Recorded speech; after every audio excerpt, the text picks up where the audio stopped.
Biglang may dalawa pang goblin na sumugod sa loob ng classroom. Agad na inutusan ni Sungwoo ang kanyang skeleton na patayin ang dalawang halimaw. Sumugod ang skeleton sa isang goblin at sinaksak ito sa balikat, pero hindi sapat ang lalim ng saksak kaya naitulak ito pabalik ng goblin. Nagtulungan ang dalawang goblin at sinimulang papakin ang mga buto ng skeleton ng paisa-isa. Naisip ni Sungwoo na kailangan niyang tulungan ang kanyang alaga at madali lang sanang dispatsahin ang dalawang goblin kung may matinulang siyang armas. Kaya hiningi niya ang espada ni Minsu, pero dahil duwag ito ay tinanggihan siya. Sa isip ni Sungwoo, napakabasura nito at sinabihan na lang si Minsu na gamitin ang espada niya sa pagbabalat ng patatas. Pumulot ulit si Sungwoo ng isa pang silya at ipinatong sa dalawang goblin na umaatake sa kanyang skeleton. Napaatras ng kaunti ang mga goblin dahil sa silya at kinuha ng skeleton ang pagkakataong iyon para tapusin silang dalawa gamit ang kutsilyo nito. Nakakuha si Sungwoo ng 20 gold. Pagkatapos ng laban, nakatanggap siya ng isa pang system message na nagsasabing umabot na sa maximum limit ang bilang ng mga minions na pwede niyang kontrolin. Tinanong siya ng mga kaklase niya kung ano ang ginawa niya, pero kahit siya ay walang ideya sa mga nagaganap. Inisip ng ibang estudyante na nangyayari din ito sa buong campus dahil naririnig nila ang mga hiyawan ng iba. Nang buksan ng isang estudyante ang kurtina sa bintana, tumambad sa kanila ang mga sunog sa buong lungsod. Nagpasya ang ilang estudyante na kailangan na nilang umalis ng campus kung gusto nilang mabuhay. Sa koridor, may nasalubong silang mga goblin na nagsimulang humabol sa kanila, pero lahat sila ay pinadapa ng mga undead skeletons ni Sungwoo. Habang lumalaban ang mga skeleton, sinabihan ni Sungwoo ang ibang estudyante na tumakbo na habang pinipigilan nila ang mga goblin. Na-realize din ni Sungwoo na gumagana na ang mundong ito na parang isang laro at mas lalo siyang lalakas kung patuloy siyang papatay ng mga goblin para mag-grind ng level. Samantala, isa sa kanyang mga skeleton ang natalo at tumalsik ang ulo nito malapit sa kanya. Swerte naman at pagod na ang mga goblin kaya napatay sila ng dalawa pang natitirang skeleton na nagbigay sa kanya ng 20 gold at isang level up. Level 2 na siya ngayon at may access na siya sa kanyang status window. 5 random skill cards ang lumitaw sa harap niya bilang regalo sa pag-level up. Pinili niya ang card na nagdagdag ng isa sa kanyang maximum number of minions, kaya kaya na niyang mag-control ng hanggang 4 na skeleton ng sabay-sabay. Pero naubos halos ang mana niya dahil sa dami ng tinawag niyang skeleton. Tumingin si Sungwoo sa labas ng bintana at mukhang mas malala pa ang sitwasyon sa labas kaysa sa loob ng campus. Habang pababa sila ng hagdan kasama ang mga skeleton, biglang natakot si Hanho sa isa sa mga skeleton at sinaksak ito sa ulo. Nakahinga ng maluwag si Hanho nang makitang buhay si Sungwoo at ipinaliwanag naman ni Sungwoo na bahagi ng skill niya ang mga skeleton na ito. Tinanong ni Sungwoo kung anong class ang nakuha ni Hanho at sumagot naman ito na nakakuha siya ng 1-star rogue class. Habang pababa sila, biglang may lumitaw na mensahe na nakatanggap sila ng synergy dahil sa dagger. Lumalabas na kapag ang 5 miyembro ng party ay may nakasabit na dagger, makatatanggap sila ng plus 10%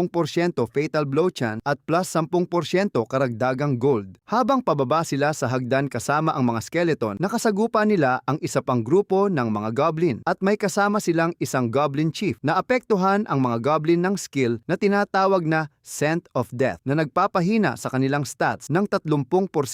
Automatikong nag-a-activate ang Scent of Death kapag may 4 hanggang 5 skeleton sa party. Nagsimulang umatake ang mga skeleton, ngunit nag-activate naman ang Goblin Chief ng skill na tinatawag na Wild Berserker na nagbigay ng buff sa lahat ng goblin sa ilalim ng kanyang utos. Mas lalong lumakas ang mga goblin at sinimulang itulak pabalik ang mga skeleton. Alam ni Sungwoo na napupuwersa sila pabalik dahil sa skill ng Goblin Chief, kaya inutusan niya ang isa sa kanyang mga skeleton na putulin ang braso ng Goblin Chief na ginagamit nito para sa Berserker skill. Nagawa ng skeleton na itaga at putulin ang braso ng Chief na nagpahina sa mga goblin, kaya madali silang tinapos ng mga skeleton. Galit na galit ang Goblin Chief pero madali siyang napatay ng mga skeleton dahil sa kanilang magandang synergy. Nakakuha si Sungwoo ng isang one-handed crude spear at ang bracelet ng Goblin Chief na ginamit nito para sa Berserker skill. Medyo natuwa siya at pinuri ang isa sa kanyang mga skeleton na nagsimula namang gumawa ng nakakatakot at kakaibang tunog gamit ang mga buto nito. Nang makarating sila sa entrance ng campus, nakita nila ang maraming survivor. Inutusan ni Sungwoo ang kanyang mga skeleton na magtago muna sa copy room dahil sigurado siguradong magpapanik ang mga tao kapag nakita sila. Hindi maganda ang takbo ng sitwasyon sa entrance. Nakakubli sila sa loob ng campus at hindi makalabas. Habang sinusubukan ni Sung-woo na lumabas gamit ang main door, hinarangan siya ng isa sa mga miyembro ng student council na si Jin-suk na sikat noon bilang isang bully at harasser. Sinabi nito sa kanila na siya ay isang 2-star shield master at nakapatay na siya ng isang goblin. Ipinaliwanag pa niya na ang lahat ng may arma ay dapat magtulungan para protektahan ang ibang estudyante. Patakbong lumapit si Min-soo kay Jin-suk at nag-report na may narinig siyang mahihinang tunog ng mga goblin malapit sa entrance. Inutusan ni Jin-suk ang mga estudyante na pumasok sa loob ng cafe para maprotektahan sila ng mga may skills. Sinabihan ni Sung-woo si Han-ho na lumapit sa entrance ng gate. May nakita silang mensahe sa entrance na ang pinto ay selyado ng isang mahiwagang puwersa at kailangan nilang talunin ang boss monster sa loob ng 2 oras at 11